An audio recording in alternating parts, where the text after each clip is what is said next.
Nah, jadi terkait dengan pasien S yang selama ini menjalani karantina di rumah, karena awal-awalnya beliau cuma stabil kondisinya, tetapi mulai kemarin nampaknya sudah semakin berat ya, dengan adanya keluhan-keluhan batuk yang semakin sering dan sesak. Ya, sehingga sudah dikategorikan kepada sudah arah dari ringan ke sedang. Nah, kalau kondisi yang sedang ke arah berat itu biasanya harus dirujuk ke fasilitasi yang lebih tinggi, yaitu isolasi di rumah sakit, lebih rujukan. Dalam hal ini kami rujuk ke MYunus. Satu orang itu Pak ya? Ya. Sampai saat ini Pak? Sampai satu orang.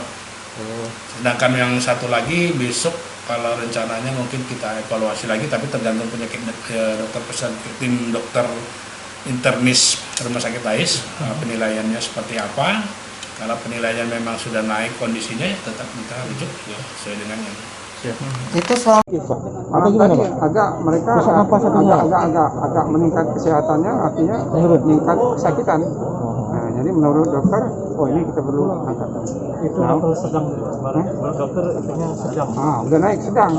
Nah, sedangkan kita mulai sedang sampai dengan berat, agak susah. Mereka sudah diangkat malam tadi. Itu untuk pasien yang usianya 57 tahun. Yang 57 tahun.